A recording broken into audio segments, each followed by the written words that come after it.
حضرت نوح علیہ السلام نے کشتی سے اتر کر سب سے پہلے جو بستی بسائی اس کا نام سمانین رکھا۔ عربی زبان میں سمانین کے معنی 80 ہے، 80۔ چونکہ کشتی میں 80 آدمی سوار تھے اس لیے اس گاؤں کا نام سمانین رکھ دیا گیا۔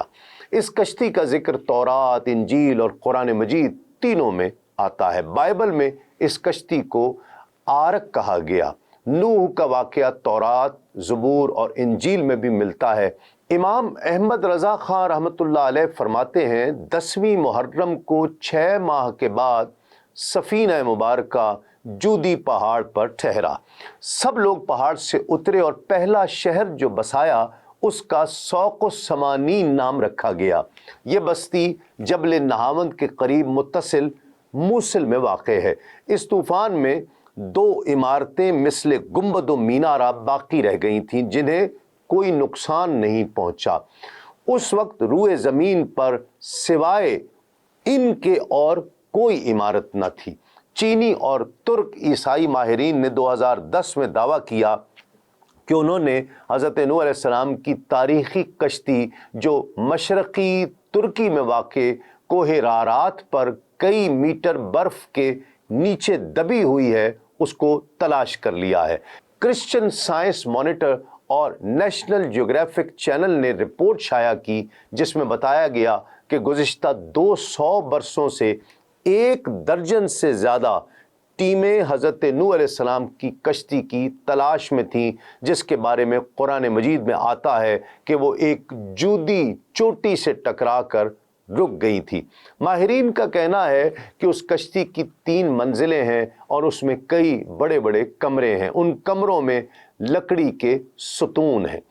عرب اخبارات نے لکھا ہے چینی اور ترک عیسائی ماہرین نے اپنی تحقیق کے لیے قرآن مجید کی ان آیات کا بھی مطالعہ کیا تھا جس میں کشتی کے سفر کو بھی بیان کیا گیا ہے۔ قرآن میں کشتی کے ٹھہرنے کے جس مقام کی نشاندہی کی گئی ہے وہ سائنسدانوں کو کوہ رارات کی طرف لے جاتی ہے۔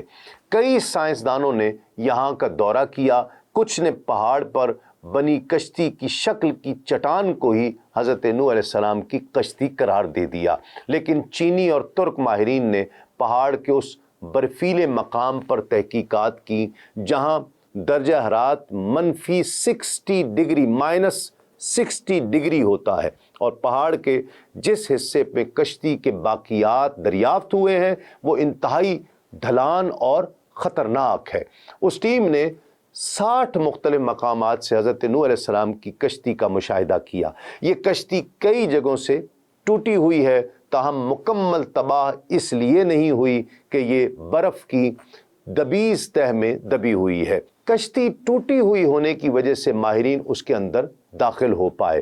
چینی ماہرین نے ریڈیو کاربن ٹیکنالوجی سے کشتی کے ٹکڑوں کا مشاہدہ کیا اور دعویٰ کیا کہ یہ 4800 سال پرانی ہے۔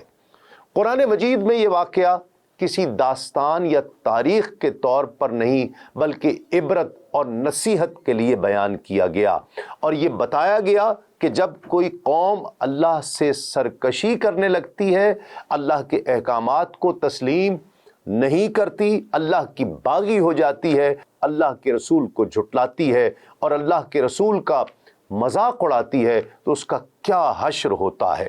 احادیث کی مختلف کتب میں حضرت نوح علیہ السلام کے مناقب کو اس طرح بیان کیا گیا ہے۔